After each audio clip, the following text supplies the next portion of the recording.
Good morning students. आज हम पढ़ेंगे chapter number 18। Clear student, previous lectures में भी चैप्टर नंबर 18 जो था, जिसका नाम था एसक्यूएल फंक्शंस, उसके हमने बहुत सारे फंक्शंस के बारे में बात करी थी। Int, upper case, lower case, ये फंक्शंस के नाम है स्टूडेंट। क्लियर। इसके साथ हमने जो टाइप्स ऑफ फंक्शन होते हैं, सिंगल रो फंक्शन, मल्टीपल रो फंक्शन, तो हम सिंगल रो फंक्शंस के बारे में डिस्कस कर रहे थे। बहुत सारे फंक्शंस को हमने प्रीवियसली देख लिया था बच्चों। आज हम डेट एंड टाइम फंक्शन से, राइट, और केस कन्वर्सेशन फंक्शन है जो है ना, वो सारे फंक्शंस के बारे में आज हम एक एक करके क्या करेंगे, डिस्कस करेंगे। आई होप सो स्टूडेंट्स कि प्रीवियसली जो फंक्शंस मैंने आपको समझाए थे वो आपने theory as well as practical दोनों में अच्छे से देखा होगा। क्लियर। और कोई अगर आपको कोई प्रॉब्लम आती है तो आप मुझसे पूछ सकते हैं। Clear students. चलिए अब हम नेक्स्ट देखते हैं चैप्टर नंबर 18 जो एसक्यूएल फंक्शंस है, उसमें नेक्स्ट टॉपिक देखते हैं आज का डेट फंक्शन। क्लियर। अभी तक हमने स्टूडेंट नंबर्स फंक्शन देखे, कैरेक्टर फंक्शन के लिए सीधी सी बात कि हम कैरेक्टर के साथ कैसे प्ले कर सकते थे, नंबर्स के साथ हम कैसे प्ले कर सकते थे। ठीक है, किसी चीज़ को जोड़ना है, घटाना है, ठीक है, इस तरीके से क्या करना है, तो ये सारी चीज़ें हमने प्रीवियस लेक्चर्स में देखी थी। अब हम आज डेट के साथ प्ले करके देख रहे हैं, मतलब हम आज कौन सा फंक्शन देख रहे हैं बच्चों, डेट फंक्शन देख रहे हैं। क्लियर। चलिए अब हम सारे फंक्शंस को एक एक करके डिस्कस करते हैं। क्लियर। पहले हम डेट फंक्शन देखेंगे। चलिए बच्चों देखें हम date function. Okay, date function में सबसे पहले फंक्शन आता है लास्ट डे, है ना। लास्ट डे मीन्स व्हाट, देखें पहले थ्योरी से समझते हैं। The last day function extract the last day of the month for a given date. Last day function किसी दिए गए दिनांक के लिए महीने का अंतिम दिन निकालता है। मतलब लास्ट डे फंक्शन क्या होता है, वो फंक्शन जो किसी मंथ का लास्ट डे निकालता है। जैसे सपोज जनवरी है, जनवरी का आपको लास्ट डे देखना है, या फिर फेब है। अब फेब में लीप ईयर होता है स्टूडेंट, राइट, तो हमें देखना है कि इस फेब का लास्ट मंथ क्या है, सॉरी इस मंथ का लास्ट डे क्या है, 28 है या 29, तो हम किसका यूज़ करते हैं, लास्ट डे फंक्शन का। क्लियर हुआ। चलिए अब हम इसके सबसे पहले देखते हैं इसका सिंटेक्स, है ना, क्योंकि किसी भी चीज़ को चलाने से पहले उसका सिंटेक्स देखना पड़ता है। क्लियर। चलिए सिंटेक्स में देखते हैं हम पहले लास्ट डे। लास्ट डे लिखा जो कि हमारे फंक्शन का नाम है बच्चों, और उसके बाद हमने क्या लिखा, डेट, है ना, जो हमें डेट लिखनी है, और ये आपको पता है सेमी कॉलम लगाया हमने। क्लियर। चलिए नेक्स्ट देखते हैं एग्जाम्पल क्या है इसका। Last select last day 226 from dual. ठीक है, मतलब लास्ट डे सिलेक्ट किया, लास्ट डे हमने एक डेट लिखी जो कि हमारी आज की डेट है, सपोज मान लो कि 226 फ्रॉम ड्यूल, तो इसका जो है वो लास्ट डे का आउटपुट क्या आएगा, तो देखे ज़रा हम आउटपुट में आया बच्चों 28/2/2006, मतलब 2006 में जो फैब थी वो कितने दिन की थी, 28 दिन की। क्लियर। अच्छा स्टूडेंट, अब ये आपको अच्छे से समझ में आया कि लास्ट डे फंक्शन का क्या मीनिंग है।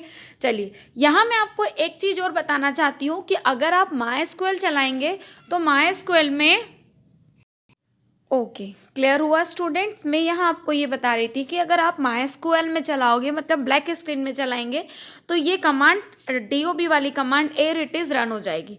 क्लियर। बट अगर आप इस कमांड को 222 ऐसे ओरेकल में चलाएंगे, जो हमारा 10G एक्सप्रेशन एडिशन है, जो आके आपकी बुक में दे रखा है, तो ये ऐसी रन नहीं होगी। इसमें कुछ नहीं करना है, सेम कॉपी पेस्ट ऐसा लिखना है, सिर्फ मंथ को स्टार्टिंग में 3 वर्ड लिखना है, FE और B। अब सपोज मार्च है तो MAR, दिसंबर है तो DEC। ठीक है, क्योंकि हमारे जो ओरेकल का डेट फॉर्मेट होता है बच्चों, वो ओरेकल का डेट फॉर्मेट होता है DD मतलब date of birth, 3 time M मतलब 3 बार महीने, और टू टाइम Y या 4 टाइम Y, तो वो क्या होता है, ईयर, है ना। क्या होता है DD, समझ में आया।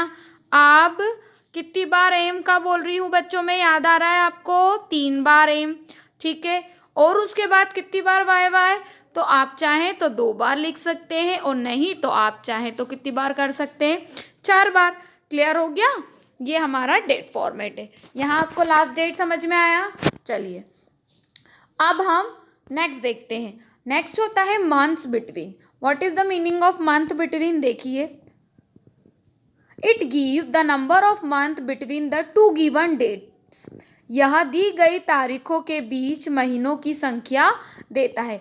मतलब दो तारीखें, दो कोई भी दो डेट दे दो और उनके बीच में आपको ये फाइंड आउट करना है कि कितने मंथ हो रहे हैं, तो ये कौन बताएगा आपको? Month between.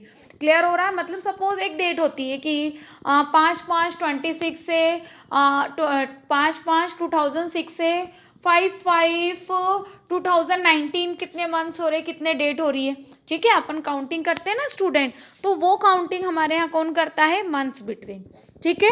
अब मंथ बिटवीन का सिंटेक्स देखिए हम, तो सिंटेक्स में आएगा मंथ बिटवीन डेट 1 और डेट 2, क्योंकि दो डेट के बीच का निकालना है। क्लियर? चलिए अब नेक्स्ट देखें, एग्जाम्पल में देखें, तो एग्जाम्पल में क्या आएगा? सिलेक्ट मंथ बिटवीन, फिर हमने क्या करा, यहाँ पे डेट्स लिख रखी, ठीक है। दो डेट्स दी और क्या करा है? From dual. ये डेट्स मैं आपको इसलिए दोनों लिख रही हूँ स्टूडेंट्स, क्योंकि आप चाहें तो इसे और इस तरह से चलाएंगे तो ओरेकल और मायस्क्यूएल दोनों में ये चीज़ें क्या हो जाएगी? रन हो जाएगी, ठीक है। अब इसका एग्जाम्पल देखिए बच्चों, तो एग्जाम्पल में इसका एग्जाम्पल क्या आ रहा है? 4 मंथ, मतलब 3 मार्च 2006 से के बीच से 1 दिसंबर 2005 में कितने मंथ्स हो रहे, ठीक है। तो ये चीज़ें आपको कौन बताता है? आपका मंथ्स बिटवीन फंक्शन। क्लियर हुआ? ये फंक्शन अच्छे से समझ में आया? इस फंक्शन में दिक्कत कि कोई भी दो मंथ के बीच में आपको, कोई भी दो डेट्स के बीच में आपको मंथ्स बताना है, तो आप मंथ्स बिटवीन फंक्शन का क्या करते हैं? यूज़ करते हैं। It's a very simple. Clear हुआ अच्छे से? नेक्स्ट पे चले अपन। चलिए अब हम नेक्स्ट देखते हैं बच्चों, next day. What is the meaning of next day function? नाम से क्लियर है, नेक्स्ट और डे। क्या होता है नेक्स्ट डे फंक्शन? चलिए अब नेक्स्ट डे फंक्शन की थ्योरी देखें। Next day function is use to get the data of given day after the given date. Hindi में देखें, नेक्स्ट डे फंक्शन का उपयोग दी गई तारीख के बाद के दिन की तारीख प्राप्त करने के लिए किया जाता है ना। एक ऐसा फंक्शन जिससे हमें आज क्या तारीख है और हमें कल की तारीख फाइंड करना है, तो हमको इस फंक्शन का यूज़ करते हैं बच्चों, नेक्स्ट डे फंक्शन का, है ना। सपोज मान लो कि आज कितनी तारीख है? आज 5/2 है। अब मुझे कल की डेट पता करनी है। कर कंप्यूटर में हमें ऐसे तो पता है कि कल 6 तारीख है, बट आज की डेट पता करनी है, तो क्या करेंगे? तो उसके लिए हम क्या करेंगे? नेक्स्ट डे फंक्शन का यूज़ करेंगे। क्लियर? चलिए देखिए नेक्स्ट डे फंक्शन का सिंटेक्स, नेक्स्ट डे और डेट। नेक्स्ट डे लिखा और फिर डेट लिखा, देन फिर डे लिखा। अब यहाँ पे देखिए एग्जाम्पल में, सिलेक्ट नेक्स्ट डे 12/3/2006, डे में क्या लिख दिया हमने? फ्राइडे फ्रॉम ड्यूल, ठीक है। अब हम इस देखें कि नेक्स्ट क्या है, इसका आंसर क्या आ रहा है, तो इसका आंसर क्या आएगा? 16/3/6, ठीक है। मतलब डे के साथ हमें फ्राइडे की बाद की डेट बतानी है, तो क्या आएगा? तो हमने यहाँ पर क्या लिख दिए स्टूडेंट्स? डेट्स लिख दिए। क्लियर हुआ? चलिए अब हम नेक्स्ट फंक्शन देखते हैं, एड मंथ्स, है ना। एड मंथ फंक्शन क्या करता है? What is the meaning of add month function? तो एड मंथ फंक्शन देखे, this function adds the given number of months to the given date. यह फंक्शन दी गई डेट को दिए गए महीनों को जोड़ता है। ये एक ऐसा फंक्शन है जो दी गई डेट, मतलब किसी डेट को दी गई है और उसमें मंथ है, तो उसे क्या करता है? काउंट करता है ना। ये क्या है इसकी डेफिनेशन? इसका एग्जाम्पल देखें हम, पहले सिंटेक्स देखते हैं। सिंटेक्स लिखा, 8 months date number of months, date लिखी और फिर नंबर ऑफ मंथ लिखे। क्लियर? चलिए यहाँ लिखेंगे एग्जाम्पल में क्या लिखा, सिलेक्ट एड मंथ 1/12/5 और नंबर ऑफ मंथ कितने हैं? 3 फ्रॉम ड्यूल, ठीक है। चलिए अब हम इसको देखते हैं, तो इसमें नेक्स्ट क्या है, इसका आउटपुट क्या आएगा स्टूडेंट? 1/3/2006। क्लियर हुआ अच्छे से? एड मंथ समझ में आया? चलिए नेक्स्ट देखते हैं अब हम क्या, कन्वर्जन फंक्शन। क्लियर? ये जो थे स्टूडेंट डेट फंक्शंस थे, ये इतने फंक्शन, ये बहुत सारे और भी तरह के डेट फंक्शंस होते हैं, बट आपकी बुक में जितने फंक्शंस दिए थे यहाँ मैंने आपको उतने एक्सप्लेन किए, ठीक है। 12th में इससे थोड़े और ज़्यादा फंक्शन है, तो जब आप 12th में जाएंगे तो वहाँ अच्छे से और स्टडी करेंगे ही सही।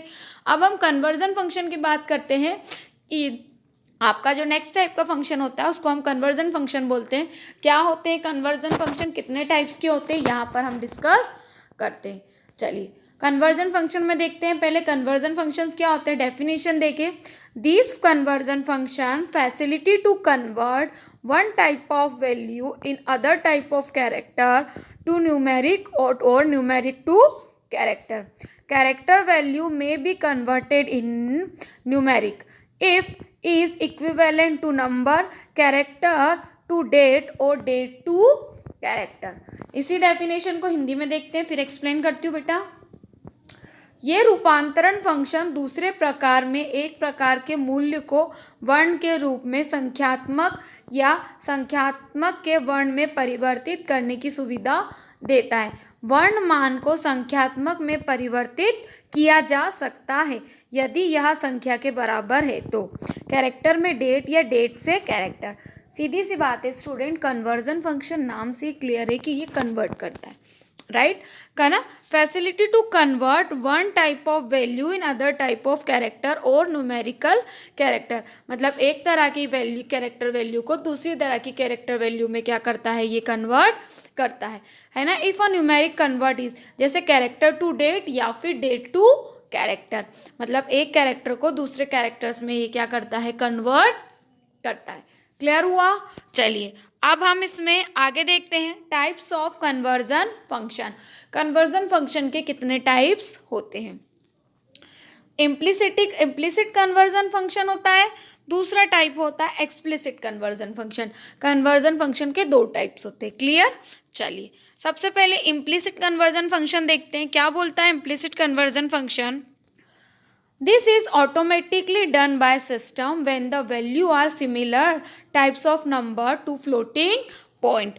डेफिनेशन को हिंदी में देखिए, यह स्वचालित रूप से सिस्टम द्वारा किया जाता है जब मान फ्लोटिंग पॉइंट की संख्या के समान प्रकार होते हैं। इम्प्लिसिटली कन्वर्जन फंक्शन क्या होता है, it is automatically done by the system. ये क्या है, सिस्टम से ऑटोमेटिकली डन हो जाता है। सिमिलर जैसे फ्लोटिंग पॉइंट होता है, राइट, उसे हम क्या बोलते हैं, इम्प्लिसिट कन्वर्जन फंक्शन। नेक्स्ट देखें हम एक्सप्लिसिट कन्वर्जन फंक्शन। क्या होता है explicit conversion function, this is done by user who is using some conversion function.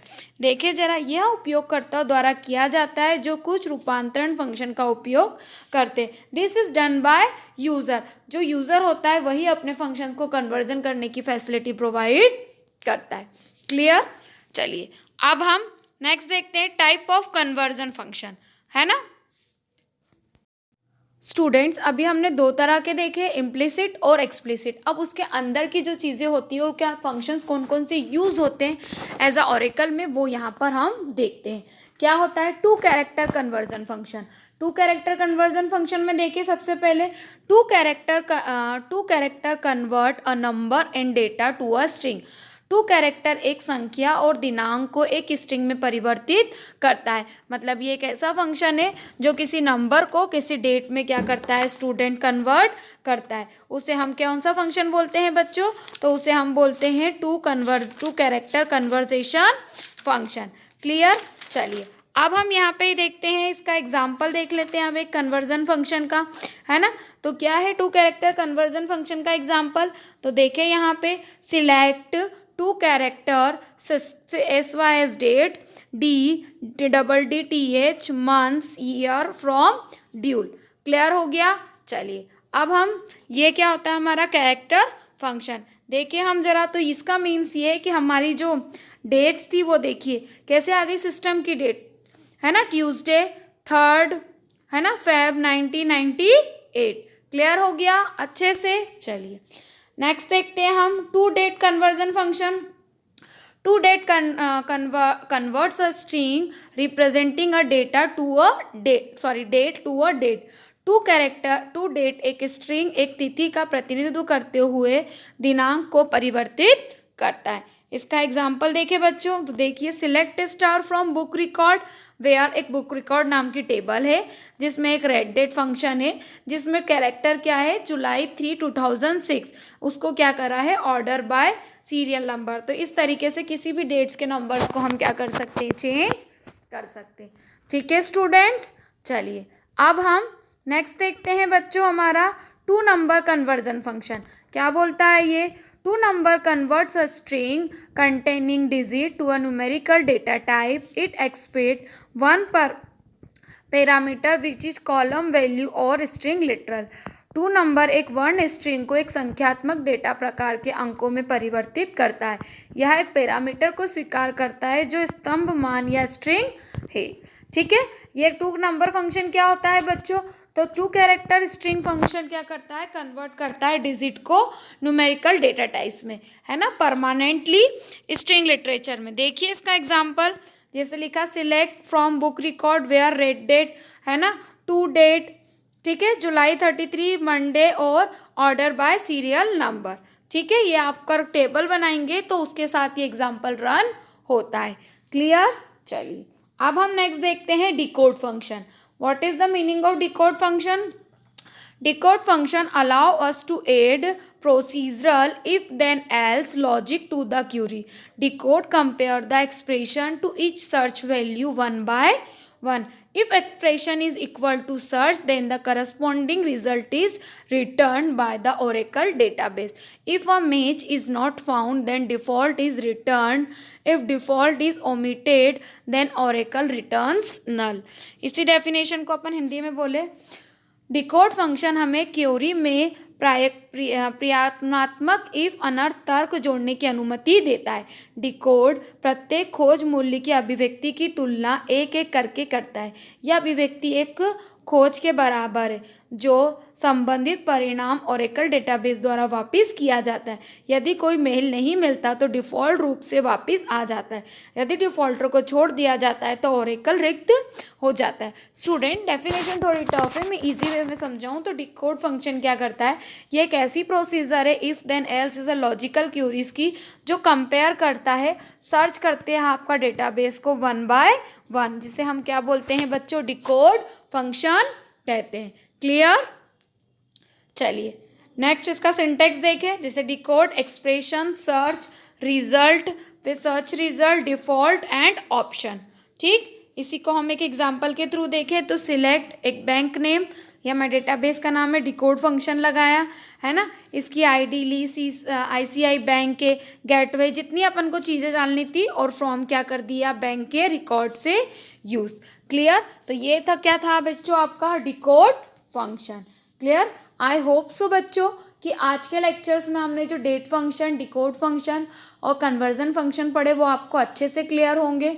ठीक है, अब हम नेक्स्ट लेक्चर्स में 18 चैप्टर के जो रिमेनिंग टॉपिक्स बच चुके हैं उसके साथ मिलते हैं। Clear students? Okay, thank you.